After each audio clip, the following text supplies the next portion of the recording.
آپ صلی اللہ علیہ وسلم کے بارے میں میرے اللہ نے فرمایا کہ میرا پیارا پیغمبر تمہارے لیے اسوہ حسنہ ہے، یعنی آپ صلی اللہ علیہ وسلم کو میرے اللہ نے ایک نمونے کے طور پر ہمارے سامنے پیش فرمایا، اور جن لوگوں نے آپ صلی اللہ علیہ وسلم کی سچی تابعداری کی، آپ صلی اللہ علیہ وسلم کی تابعداری میں اپنا گھر، اپنا دوست، اپنا مال، اپنی جان سب کچھ لگا دیا، ان کو میرے اللہ نے اتنا بڑا مقام عطا فرمایا کہ آپ صلی اللہ علیہ وسلم کی صحبت عطا فرما دی۔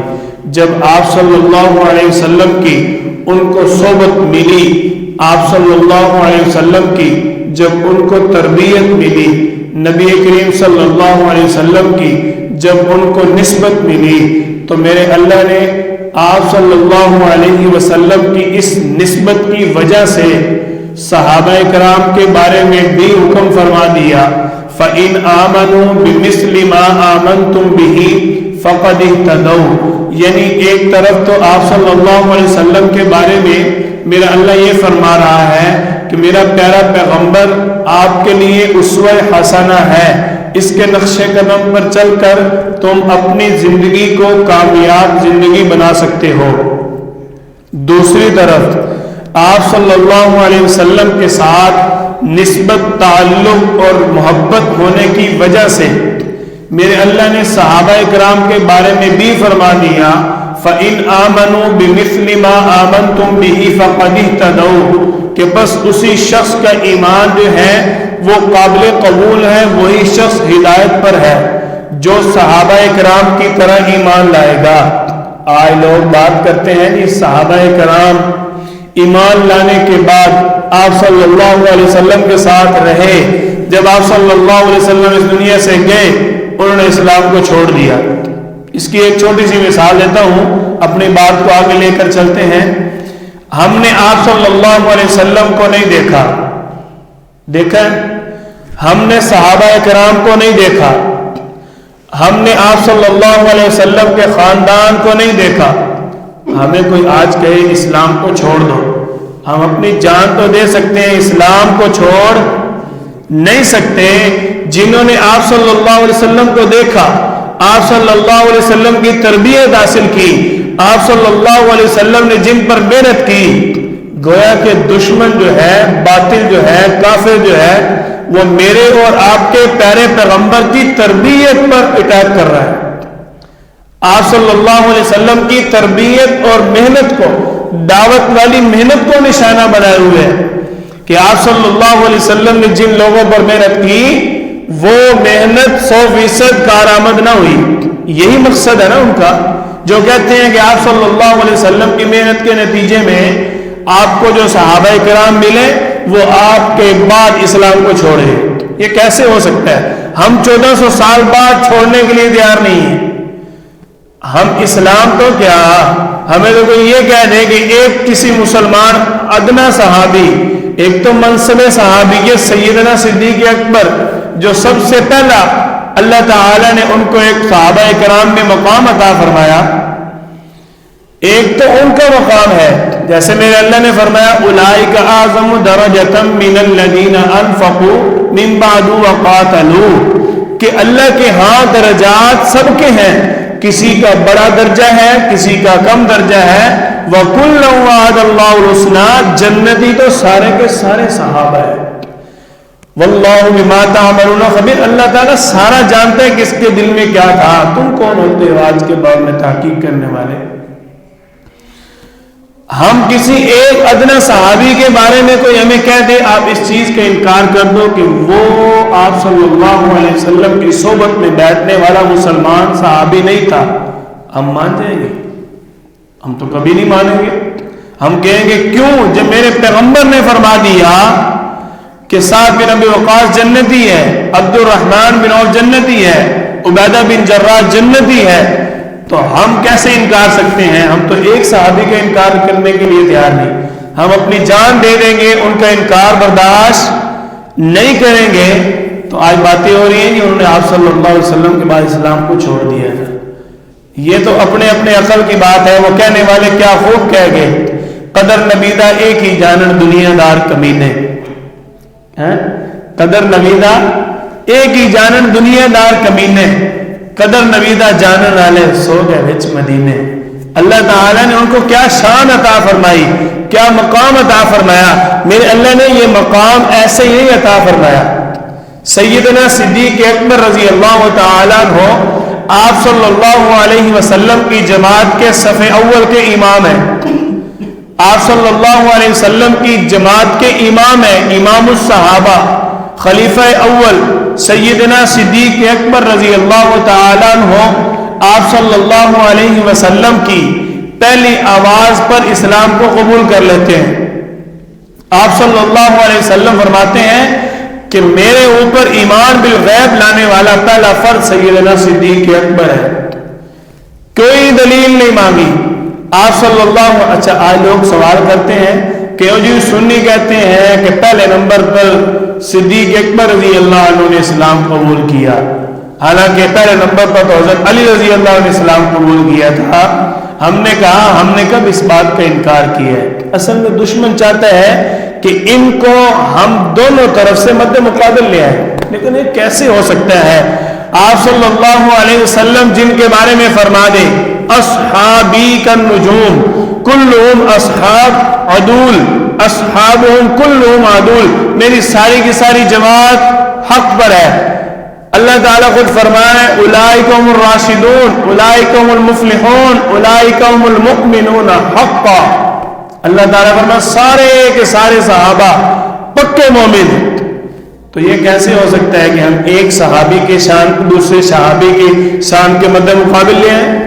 یہ تو دشمن چاہتا ہے کہ یہ ہو۔ اب دیکھو نا یہ طریقہ واردات دیکھو ان کا، کہتے ہیں جی آپ کہتے ہو صدیق اکبر پہلے نمبر پر ہے، ہم کہتے ہیں کہ حضرت علی رضی اللہ عنہ پہلے نمبر پر ہیں۔ ہم نے ان کو کہا کہ پہلے نمبر پر سیدنا علی بھی اسلام قبول کرنے والے، پہلے نمبر پر سیدنا ابو بکر بھی اسلام کو قبول کرنے والے، مردوں میں سب سے پہلے اسلام قبول کرنے والے صدیق اکبر رضی اللہ تعالیٰ عنہ ہے، اور بچوں میں سب سے پہلے اسلام قبول کرنے والے سیدنا علی المرتضیٰ رضی اللہ تعالیٰ عنہ۔ جس نے بات محبت کی کرنی ہو، دیکھو اصول یہ ہے نا کہ محبت جو ہے وہ خوبیاں دیکھتی ہے، نفرت کیا دیکھتی ہے؟ خامیاں۔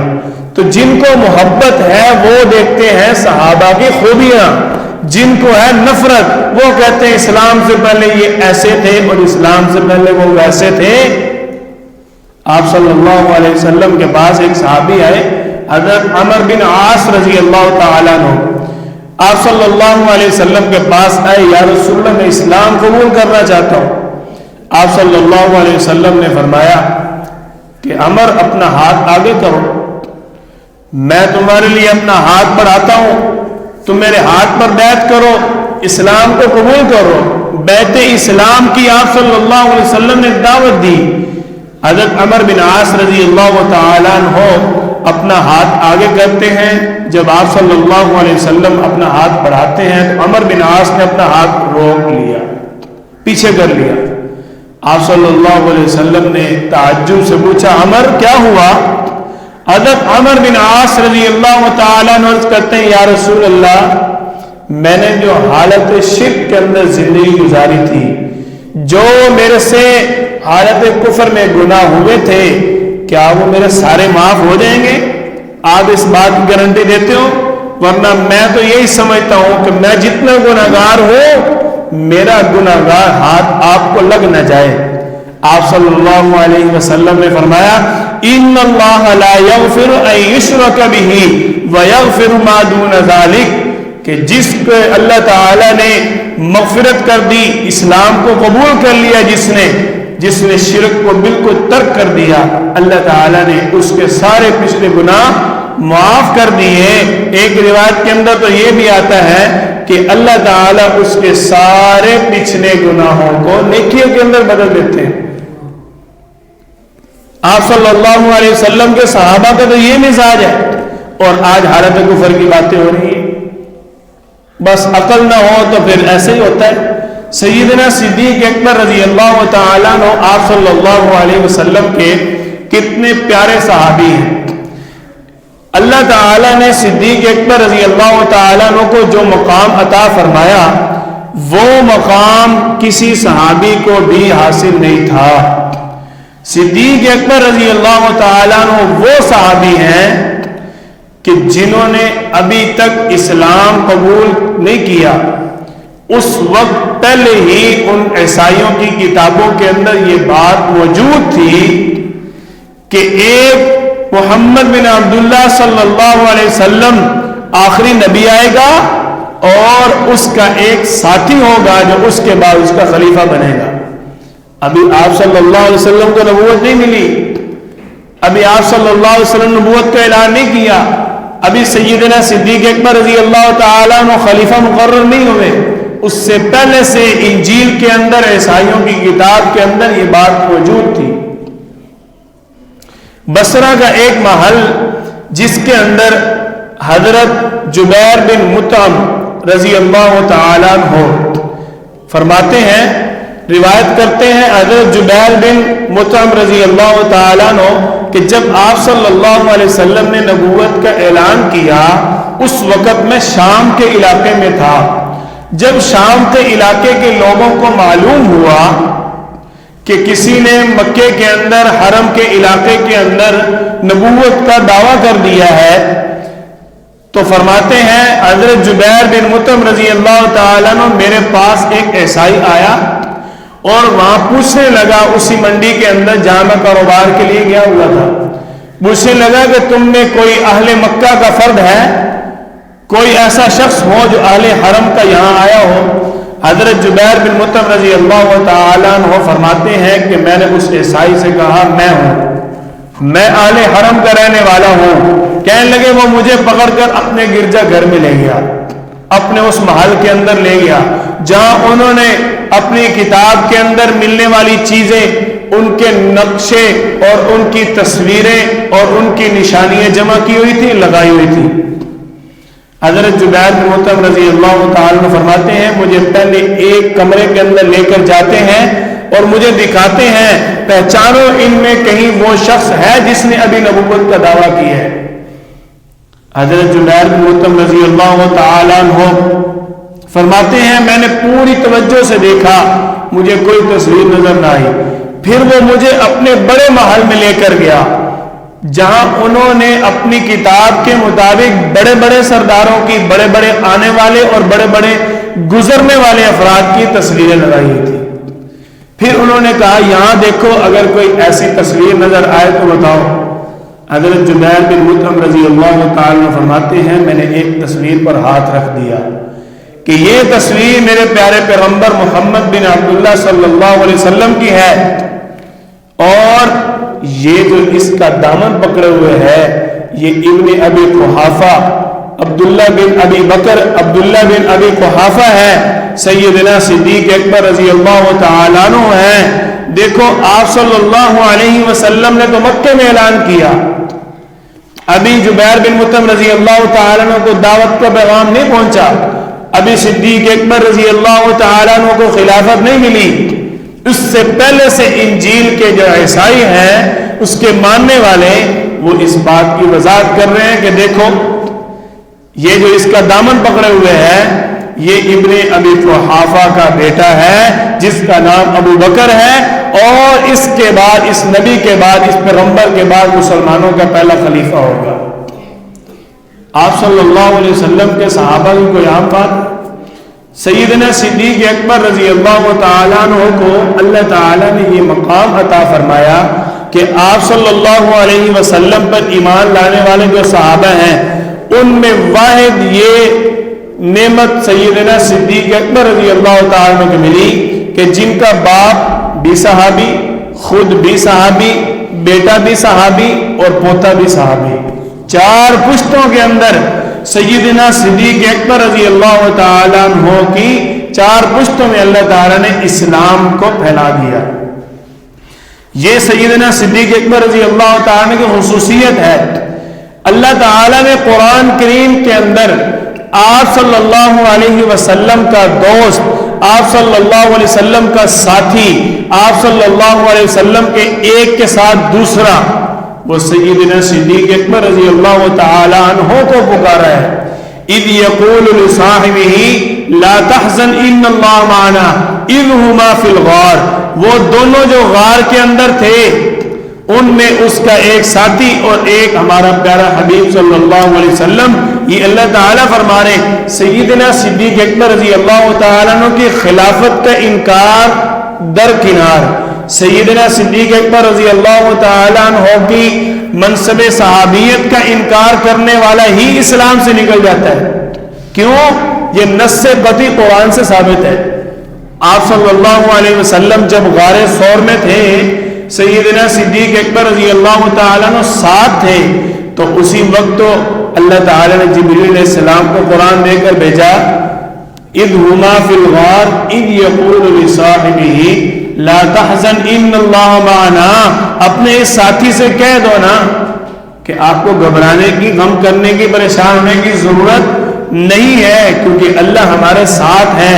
سیدنا صدیق اکبر رضی اللہ تعالیٰ عنہ جب اسلام کو قبول کرتے ہیں، مکے کے اندر امیر ترین تاجر شمار ہیں. جب اسلام کو قبول کیا مکے کے اندر، سیدنا صدیق اکبر رضی اللہ تعالیٰ عنہ امیر ترین کپڑے کے تاجر تھے. اور 22 سال جب آپ صلی اللہ علیہ وسلم کا ساتھ دیا، غزوہ تبوک کے موقع پر 9 ہجری میں آپ صلی اللہ علیہ وسلم نے جب صدا لگائی کہ جہاد کے لیے فنڈ جمع کیا جائے، تو اس فنڈ کے اندر سیدنا صدیق اکبر رضی اللہ تعالیٰ عنہ اپنا کل مال، اپنی ساری جائیداد جو لے کر آئے تھے، وہ صحابہ کرام میں سب سے کم نکلی تھی. کہاں لٹایا سب کچھ؟ آپ صلی اللہ علیہ وسلم پر تو لٹا دیا نا. جب آپ صلی اللہ علیہ وسلم کی نبوت کی ابتدا تھی، جب نبی کریم صلی اللہ علیہ وسلم نے خاموش دعوت کا سلسلہ شروع کیا، سیدنا صدیق اکبر رضی اللہ تعالیٰ عنہ کے بارے میں کثیر روایات کے اندر آتا ہے کہ یہ غلاموں کو خریدتے اپنے پیسے سے اور ان کو خرید کر مسلمان کرتے اور آپ صلی اللہ علیہ وسلم کے قدموں میں ڈال دیتے. انہی غلاموں کو خریدنے والی جو لسٹ ہے، اسی لسٹ کا ایک فرد جس کو آپ صلی اللہ علیہ وسلم نے یہ شان عطا فرمائی کہ بیت اللہ کی چھت پر کھڑے ہو کر حضرت بلال اذان دیا کرتے تھے، یہی وہ بلال ہے جس کو سیدنا صدیق اکبر رضی اللہ تعالیٰ عنہ نے امیہ بن خلف سے خرید کر آزاد کروایا تھا. اس کا مطلب یہ ہے اللہ تعالیٰ نے سیدنا صدیق اکبر رضی اللہ تعالیٰ عنہ کے مبیہ کو یہ مقام دے دیا کہ ان کو مسجد نبوی اور بیت اللہ کی چھت پر اذان دینے کا شرف دیا. یہ آپ صلی اللہ علیہ وسلم کی تربیت ہوتی تھی. سیدنا صدیق اکبر رضی اللہ تعالیٰ عنہ کے بارے میں آتا ہے کہ حضرت عائشہ رضی اللہ تعالیٰ عنہ فرماتی ہیں کہ آپ صلی اللہ علیہ وسلم کی عمر 63 سال ہوئی تھی اور آپ صلی اللہ علیہ وسلم پیر والا دن فوت ہوئے. جب آپ صلی اللہ علیہ وسلم کی رحلت ہوئی تو سیدنا صدیق اکبر رضی اللہ تعالیٰ عنہ ہمیشہ یہ دعا کیا کرتے تھے کہ یا اللہ میں نے ہمیشہ آپ صلی اللہ علیہ وسلم کی تابعداری کی اور آپ صلی اللہ علیہ وسلم کی ہر سنت پر عمل کرنے کی کوشش کی، لہذا آپ صلی اللہ علیہ وسلم کی جو وفات والا پیر کا دن ہے وہ بھی مجھے عطا فرما دو. اللہ تعالیٰ نے سیدنا صدیق اکبر رضی اللہ تعالیٰ عنہ کو پیر والے دن اور 63 سال کی عمر میں ہی وفات عطا فرمائی. سیدنا صدیق اکبر رضی اللہ تعالیٰ عنہ کو آپ صلی اللہ علیہ وسلم کے ساتھ اتنی محبت تھی، اس کی سادی مثال ہے کہ اپنی بات کو ختم کرتے ہیں. وہ آج کہتے ہیں نا میں تو چاہتا ہوں کہ کٹھے جیئیں کٹھے مرے، ایک وقت بھی تیرا مجھ سے جدا نہ ہو، ایک لمحہ بھی تیرے بارے میں اپنے آپ کو اوجھل نہ کر سکوں. اس سے بڑھ کر سیدنا صدیق اکبر رضی اللہ تعالیٰ عنہ کو آپ صلی اللہ علیہ وسلم کے ساتھ محبت تھی. جو محبت صحابہ کرام کو آپ صلی اللہ علیہ وسلم کے ساتھ تھی اور جو محبت آپ صلی اللہ علیہ وسلم کو صحابہ سے تھی، اس جیسی محبت نہ آج کسی نے کی ہے اور نہ تا قیامت کوئی کر سکے گا. اللہ تعالی ہم سب کو آپ صلی اللہ علیہ وسلم کی اور آپ کی جماعت کی سچی اور سچی محبت عطا فرمائے. وآخر دعوانا ان الحمد للہ رب العالمین.